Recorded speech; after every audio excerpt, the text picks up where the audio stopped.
श्रीगणेशाय नमः। श्रीगुरुभ्यो नमः।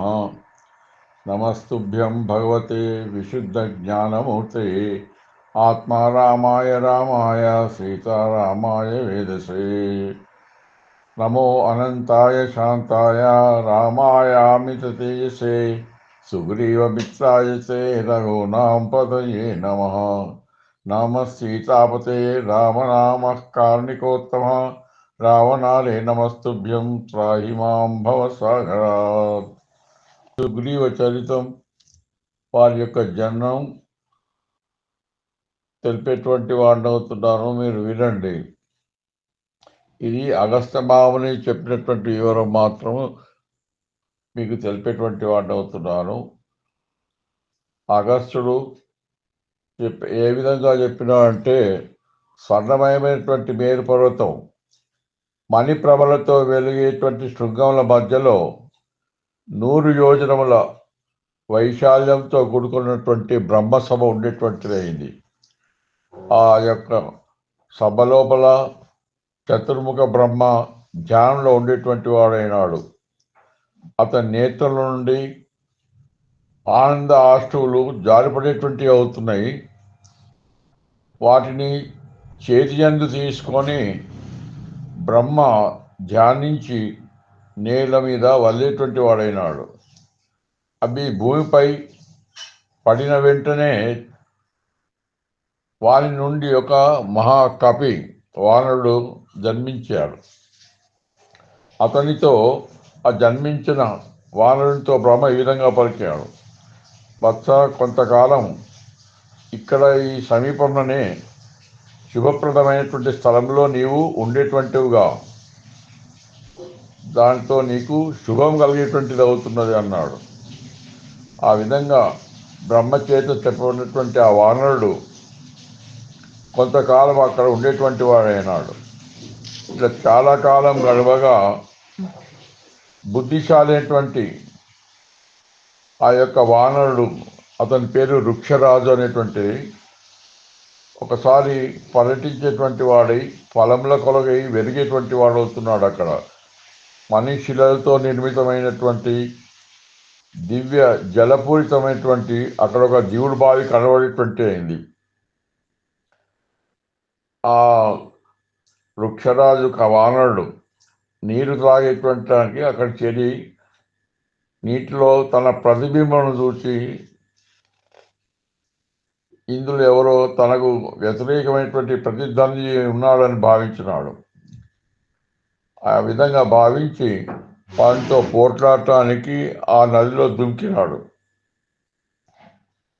అయితే ఎంత వెతికినప్పటికీ కూడా అందులో ఏ వానరుడు కనిపించకపోయేసరికి ఆశ్చర్యపడి పైకి ఎప్పుడైతే వచ్చినాడో అతని రూపం మారిపోయింది. ఒక అందమైన సుందరిగా మారిపోయే వరకు తాను ఆశ్చర్యపడేటువంటి వాడినాడు. అటువంటి అందమైన సుందరి బయటకు వచ్చేసరికి అదే సమయం లోపల బ్రహ్మను ప్రార్థన చేసి పూజించి ఇంద్రుడు అదే మార్గంతో వచ్చేటువంటి వాడై ఆ యొక్క నారీమణిని చూసేటువంటి వాడైనాడు. ఎప్పుడైతే ఆ పరమ సౌందర్యరాశిని ఇంద్రుడు చూసినాడో అతనికి కామముత్పన్నమై మన్మథ పీడితుడై తన వీర్యమును వదిలిపెట్టేటువంటి వాడు. అది ఆ స్త్రీని చేరక ఆమె కేశముల మీది వెంట్రుకల మీద పడి జారిపడేటువంటి అయింది.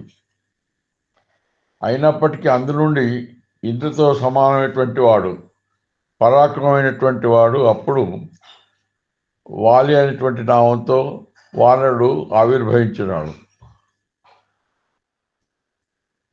ఈ విధంగా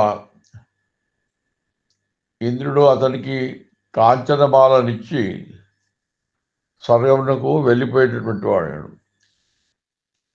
అతడు ఇంద్రుడు వెళ్ళిపోయిన క్షణం లోపల కొంతసేపటికి అదే తేవలో సూర్యుడు కూడా అదే మార్గంలో వచ్చి ఆ సుందరిని చూసి అతడు కూడా ఆమె మీద ప్రేమలకు పోసినటువంటి వాడై తన యొక్క వీర్యమును విడువగా మహాకావ్యుడకు వానరుడు అతనికి ఉద్భవించేటువంటి వాడు. ఈ విధంగా ఆ వానరుడికి సుగ్రీవుడుగా నామం చేసేటువంటి వాడు. ఎప్పుడైతే ఆ సుగ్రీవుడు ఉత్పన్నమైనాడో అతనికి హనుమంతుడిని సహాయకుడిగా ఇచ్చి ఎప్పుడు ఇతను వెంట కాపాడుకొని ఉండమని చెప్పేసి హనుమంతుడికి పని చెప్పేటటువంటి వాడై సూర్యుడు అక్కడి నుంచి వెళ్ళిపోయినాడు. ఈ విధంగా ఇద్దరు పుత్రులను ఆమె తీసుకొని వేరే చోట పడుకునేటువంటి అయింది. ఎప్పుడైతే తెల్లవారిందో అప్పుడు తాను లేచేటువంటి అయింది. తెల్లవారే వరకు తన రూపం చూసుకునే వరకు మళ్ళీ ఎప్పట్లాగే వానరుడుగా వృక్షరాజుగా మారిపోయినాడు. ఆ యొక్క స్త్రీ రూపం పోయేటువంటిది అయింది. మళ్ళీ యథాప్రకారంగా తన రూపం తనకు వచ్చే వరకు మరి పిల్లవాళ్ళకు కానీ తనకు కానీ ఆకలికి తీరడానికి ఫలమూలాదులు పుత్రులను వెంట పెట్టుకొని ఆ యొక్క రాజు బ్రహ్మ దేవుని దగ్గరికి వెళ్ళేటువంటి వాడాడు. మరి ఇప్పుడు వీళ్ళ గతి ఏ విధంగా కావాలి, వీళ్ళకి భవిష్యత్తు ఏమిటి అని చెప్పేసి బ్రహ్మను అడిగేటువంటి వాడు. అప్పుడు బ్రహ్మదేవుడు ఒక దేవదూతను పిలిచేటువంటి వాడై, నీవు ఈ వానరోత్తములను నేను ఆజ్ఞాపిస్తున్నాను, తీసుకొని వెళ్ళు. అక్కడ విశ్వకర్మచే నిర్మితమైనటువంటి ఒక నగరము కిష్కింద అనేటువంటిది ఉండేటువంటిది ఉన్నది. అక్కడ సర్వ సౌభాగ్య సంపన్నమైనటువంటిది, దేవతలకు కూడా జయింపురానటువంటిది. ఆ యొక్క నగరం లోపల వీళ్ళను రాజు అభిషేకం చేయమని చెప్పేసి ఆ దూతతో ఆ బాణలను పంపేటువంటి వాడు. ఈ సప్త ద్వీపాల్లో ఎక్కడెక్కడ వానలు అవుతున్నారో వారందరూ కూడా ఈ వృక్షరాజునకు అనుయాయులై వశవర్తులై ఈ యొక్క రాజు కింద వాళ్ళందరూ ఉండేట కాక అని చెప్పేసి అతను బ్రహ్మదేవుడు వరం ఇచ్చాను. మరి వీళ్ళతో ఏమి అవసరం ఉండేటువంటిది అవుతుందంటే, ముందు నారాయణుడు సనాతనుడు రామునిగా భూభారారణాలతో అవతరించును, అప్పుడు అతని సాయం కొరకే వీళ్ళందరూ పోయేందురుగాక అని చెప్పేసి ఈ విధంగా దేవదూతకు బ్రహ్మ చెప్పినట్లే ఆ కిష్కిందా నగరంకు ఆ వృక్షరాజుకు వానరుడికి అభిషేకం చేసేటువంటి వాడు. అభిషేకం చేసి వెళ్ళిపోయి మళ్ళీ కిష్కిందానంలో అభిషేకించి రాజ్య పట్టాభి చేశా అని చెప్పేసి తాను బ్రహ్మదేవునికి చెప్పి అక్కడి నుంచి వెళ్ళిపోయేటువంటి వాడిని. ఈ విధంగా ఆ కిష్కింద వానరులకు అప్పటి నుంచి రాజధాని అయిపోయి అక్కడ అందుకొరకు సర్వభూతాంతరస్థుడైన నీవు నిత్యముక్తుడవు కాబట్టి నీ యొక్క పరాక్రమ కొరకు ఈ యొక్క వానర లోకమంతా కూడా భవిష్యత్తు నీ సాయంకాయకి ఏర్పాటు జరపబడేటువంటి అయింది. ఈ విధంగా వాలి సుగ్రీవుల యొక్క కథను నీకు చెప్పేటువంటి వాడిని అవుతున్నాం. ఈ కథ ఎవరైతే వినేటువంటి వాడు అవుతున్నారో, ప్రస్తావించేటువంటి వాటితో సర్వపాపం నుండి ముక్తి పొందేటువంటి అవుతున్నారని చెప్పేసి అగస్త్యుడు తెలిపేటువంటి వాడు. అందుకే తండ్రులు వాలి తండ్రి వేరు, సుగ్రీవుడి తండ్రి వేరు.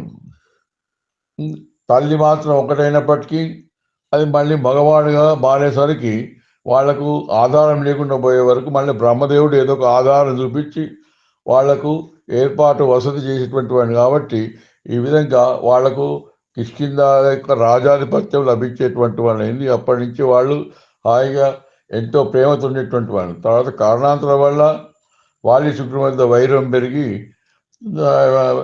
శత్రుత్వానికి దారి తీసేటువంటిది కాబట్టి ఈ విధంగా వాలి సుగ్రీవుల జన్మం జరిగిందని మీకు తెలియజేసేటువంటి వాడు. సర్వే జన సుఖినో భవంతు. సీతారామచంద్ర మహారాజ్ కీ జై.